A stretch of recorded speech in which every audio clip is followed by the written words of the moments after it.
The American dream, as defined by Wikipedia, is a reported national ethos of the United States that every person has the freedom and opportunity to succeed and attain a better life. The phrase was popularized by James Russell Adams during the Great Depression in 1931. Historically, the only way for people to achieve this goal has been through hard work, stemming from education.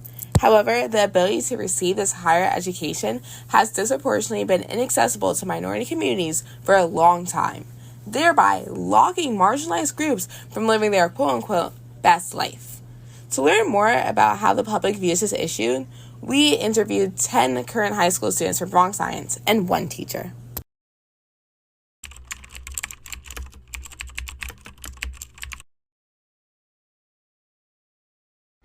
So I am a senior applying to college right now, and I would say my experience is very hectic, I think, and it's very stressful to be applying to college.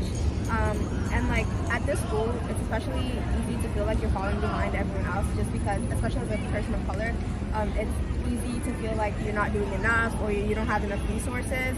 So I would say that's like a big part of my stress towards going to college. Yes, I am a current senior who is applying to college. So what has your experience been like so far? Yeah, so my current experience has basically, it's a lot of writing, going through all the different essays. Most schools have 1 to even like 6 or 7 supplemental essays on top of your personal statement. So that's definitely been a lot. And also just figuring out, like financial aid, deciding what schools to apply to, which ones are best for me, and the programs that I think will benefit me the most in my career, like kind of juggling all of that and trying to find the perfect fit has been definitely a lot, but not too bad. I think I've balanced it pretty well so far. So.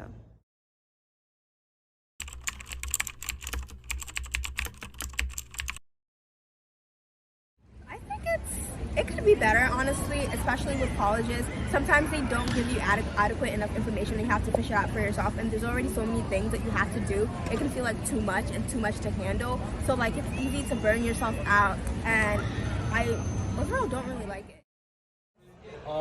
I've heard pretty bad things about it in regards to like due dates and like financial aid, and like just a lot of bad things. Like it keeps me up at night.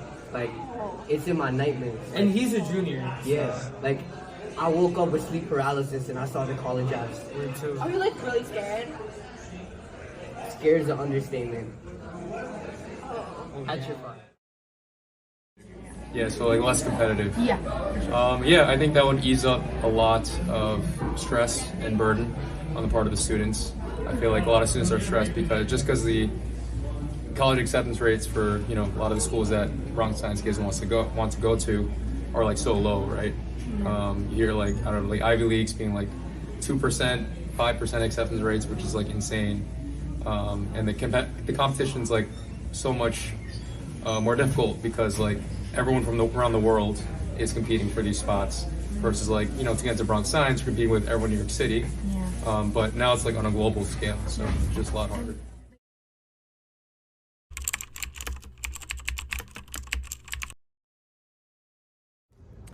I would say in a way I am privileged. I'm grateful that my parents are able to financially support me in applying to college. I know for every single college there are fee waivers, or there's not fee waivers, there's a application fee to apply to the college that can be up to like $60 to like $90 per school. So I'm applying to 18 schools. So if you kind of do like an estimate, that's a lot of money just to apply. And we don't meet the cutoff to qualify for fee waivers. So I'm grateful that fee waivers would be nice, but I'm grateful that I do have the opportunity to still apply to all these schools. Obviously paying 80, 90K a year is a whole different story. I wouldn't say that I can comfortably pay like that much money every single year. But I would say I am privileged because I have had access to a lot of resources, a lot of help from them. So I wouldn't say I'm rich or anything like that, but I would definitely say that I've had access to resources and access to help from them that a lot of people don't have. So I'm grateful for that. I think I'm like in the middle because I'm not like super privileged, but I'm also not like underprivileged. I would consider myself pretty privileged just because I have like, all my family have had pretty decent opportunities in life and they're pretty well off, and obviously I'm white, so that is definitely something, but I'm also queer and trans, which definitely is a setback to some extent, I think. So I mean, overall I would say yes.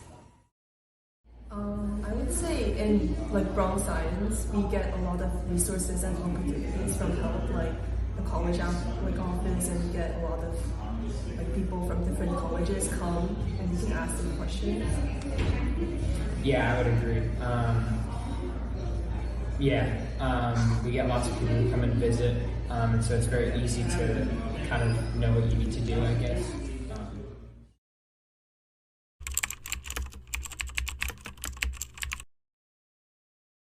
I would say no, just because at least in my case, I'm kind of one of those people who I'm not in first generation low income. My parents both came here for college. They both have master's degrees. My mom also has a PhD.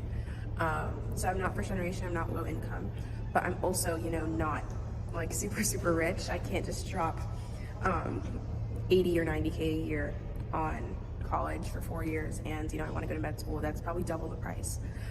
So I'm kind of in that group where they would say too poor to pay for college, but too rich to get aid.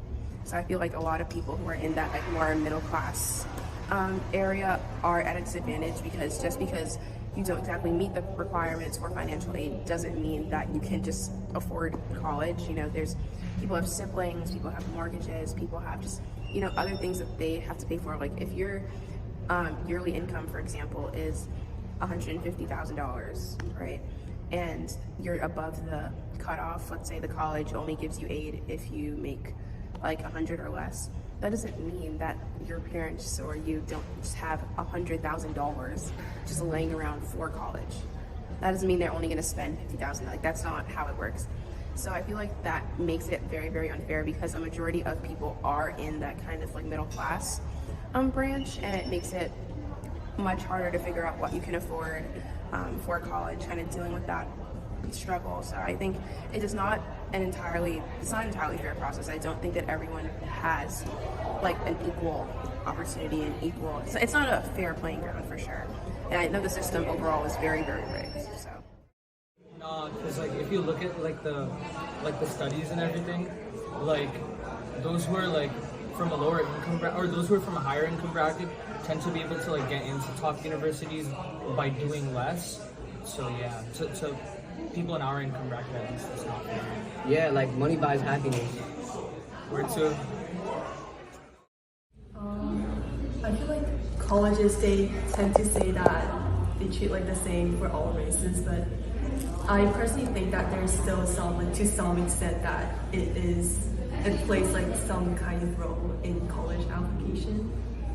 Yeah, because I think some colleges voted to end affirmative action. I don't know the details of that though, but I mean, if you're like, for example, like the SAT, like it costs money to like get in a tutoring class or to prepare for the ACT, or just to, prepare for these tests, and money helps, and that's obviously not like something that's the same for everyone. No, I don't think so. Why not? There's definitely different biases towards different people of race, religion, and just your background in general. Also, like legacy students that are privileged get higher chances to go to these higher up colleges compared to like minority groups. Maybe not completely. Do you want to? I mean, we are in America, and I feel like it's Good job. Wait, I don't know what to say though, but yeah. Good job, Albie. I would say I don't think it's equal for everybody, but for the most part because of larger systemic issues, such as the fact that people in underprivileged areas just don't have the same opportunities to get the same education as everybody else, which is already an issue that we're facing in New York City with respect to specialized high schools and all that. Like, people argue that the SHSAT is unfair because some people aren't prepared for it and they don't have the money or resources to prepare for it accurately. And really, I think the issue is really just, it stems from the fact that not everybody has an equal education right from the start. Because I think if everybody did have an equal opportunity to education right from the start, then it would be more of an equitable process. But because it isn't, frankly, it's not. Not everybody has the same opportunities. But I do think, I recognize that there are efforts going on to try and make the process more equitable. Like, for example, I know that people who are, who, their parents didn't go to college, their grandparents didn't go to college, the College Board is doing this thing where they will present you with a bunch of, I don't know exactly what it's called, but it's automatic admission to schools. So they'll give you a list of based on your grades, these are all the schools that you would get into immediately if you applied. And so I recognize that there are efforts going on, but ultimately I don't think it's all that equal.